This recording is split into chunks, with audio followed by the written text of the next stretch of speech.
President is up and tweeting this morning. He's talking about how to make America great again. He's talking about politics in Alabama, but he is not talking about white supremacists, neo-Nazis, and the KKK. Why won't he mention these specific hate groups in relation to what happened in Virginia, or just in relation to the terror climate in America? These are the groups responsible for the most investigations into terror in this country. Joining us now to discuss our former Vice Chair of Diversity Outreach for the National Diversity Coalition for Trump, Brunel Donald Che, and Michael Eric Dyson, professor of sociology at Georgetown and author of the book, Tears We Cannot Stop, a sermon to white America. Professor, we start with you.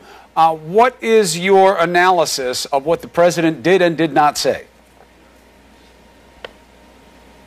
Well, Chris, thanks for having me this morning. It's an unfortunate opportunity that the president missed. It's a tragic reflection of the fact that he has aided and abetted, whether consciously or not, the forces of white supremacy in this country. And be clear, we're not simply talking about the external violence and the terror that are manifest. White supremacy is the conscious or unconscious belief in the inherent inferiority of some and the inherent superiority of others. So white supremacy as a thought metastasizes across the body politic.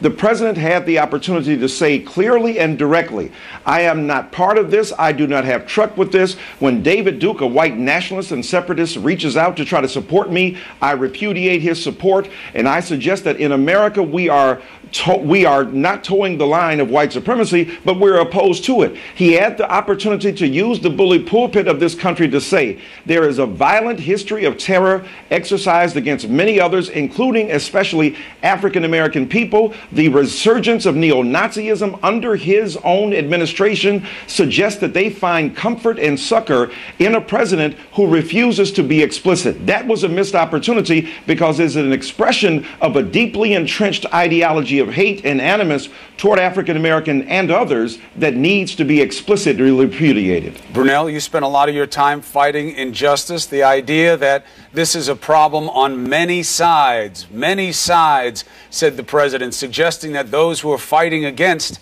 hateful people like the KKK are part of the problem. What's your take?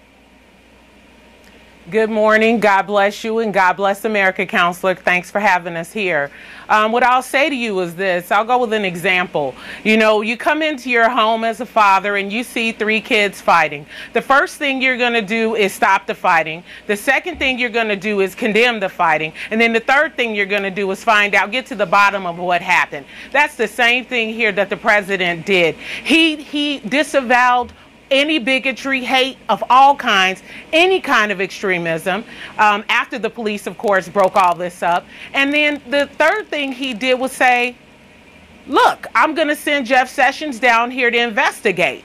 He's done what a leader is supposed to do. We know that many of these extremists, whether on the left or whether they're on the right, they are media monsters. And what do you do to a monster? You starve it. You don't feed it. And so I think that the president has shown great leadership in showing that he's not going to let anybody on the left who's a radical extremist tell him what to do, nor is he going to let anybody on the right who's extremist determine how he's going to lead.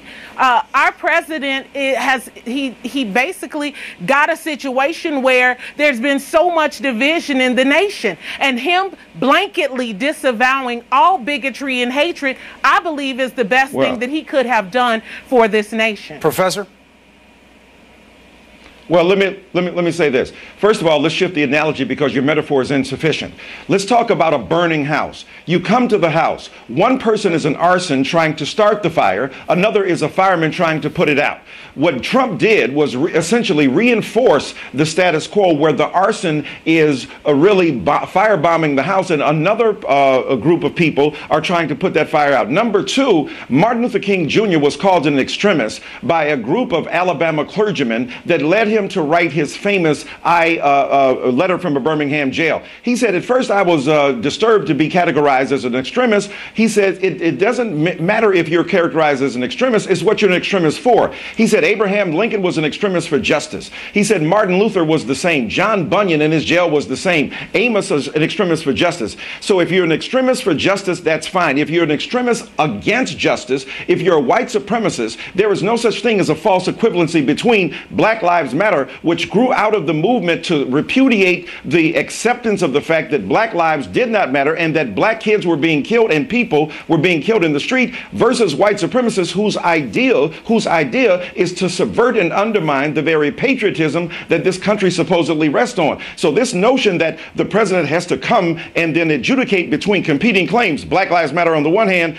and on the other hand, white supremacists, is nonsense. The reality is either you are a part and parcel of an American society that reinforces the value of justice and democracy, or you're not. White supremacists are in league with those who would undermine the capacity of this country to fully grasp hold of that. So this false equivalency is part of the problem, and Donald Trump, unless he comes out to explicitly articulate his resistance, is reinforcing the value of white supremacy in our own time. Brunel. If I may respond, I'll tell you this. I know one group followed the law and got a permit to go down there and to protest. And that is the white nationalist group. You don't have to love or like anything they espouse. No, I don't. I'm sure you don't. But the thing about it is they did follow our law and got a permit. It was Antifa and these other extremist groups that came in protesting that did not have a permit. And another thing that was an issue here, there was not sufficient police presence there. You've got white nationalists there. You've got Antifa and other extremist groups. There should have been a proper police presence there. I live in Chicago. People protest all the time. Our mayor makes sure that there are police officers and different people there to protect. So this is the issue. White supremacists, black nationalists, everybody has a right to peacefully protest. And when you go and you follow the law and you get your permit, you should be under proper protection and you should be able to exercise that free speech. These people, they went there to go and protest the fact that Robert Lee's statue was being taken down. They had a right to be there. Right. Well, yes. It was peaceful until Antifa arrived. All right. Well, a couple of point clarifications. One. So those are the facts. Well, let me add to them. One is going there for the statue being brought down is one reason they were there, but clearly the agenda was far more than just that. And secondly, local police there found it to be an unlawful assembly. They may have filed a permit, but once the police were able to assess the facts on the ground of why they were really there and what they wanted to achieve, it was found to break the law there locally for what is allowed as lawful assembly, and that's why they wanted them to disperse. So those are facts as well in terms of who was there to do the right thing versus the wrong thing. Professor, the point about proper policing, that's a legitimate issue. We're going to take it up with the mayor from Charlottesville, but that's not really the context of this discussion. Brunel, what doesn't make sense here is the Nazis, the KKK, the white supremacists, they are about hate. That's what they're about. Yes. Why assume that there is some type of equality between them and people who are fighting against them in this country? Everybody in this conversation right now is targeted by these groups. But people have the right to freedom of speech. They have the right to the freedom. Excuse me, sir. One at a time. One at a time. Brunel, quick response from you, and then final word to the professor. You spoke last, Brunel. All right, but hold on a second. Final quick word from Brunel, and then the professor. Brunel, go ahead. Yes, I was taught to respect my elders, sir. What I will say is that they have the right to the freedom of speech, the freedom of assembly. Again, you don't have to like what somebody's espousing in order for their rights to be protected. We know that human liberties begin to fail when freedom of speech and freedom of assembly is taken away. Fine. And so I'm not here. I don't want anything to do with any white nationalists, for God's sakes. But what I'm telling you is, as a lawyer, we know in court all the time, you may end up representing someone you may not agree with, but that doesn't mean they don't have the right to assemble. No, that's true. But nobody's arguing. That's all I'm nobody's saying. Arguing what their right is. Just because they have a right doesn't make it right. And this is about moral leadership from the president. But Professor, final word to you. Right. Yeah. This false equivalency that's been introduced this morning is part and parcel of the problem.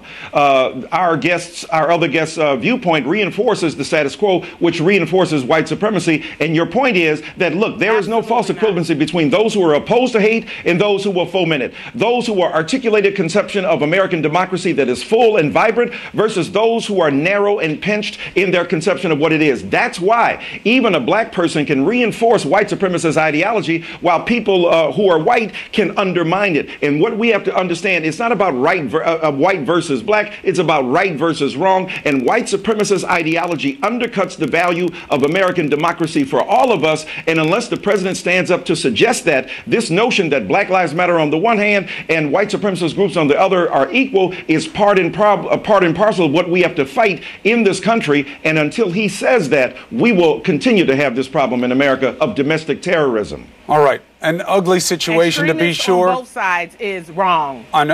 Extremism, it doesn't matter to Martin Luther King Jr. said extremists for good. All right. Extremists for evil. Extremists for good. Extremists for evil. Brunel, not Professor, evil on either side. This is an ugly situation. It demands conversation, and I am happy that we were able to have some of it here this morning. Thank you to you both. All right?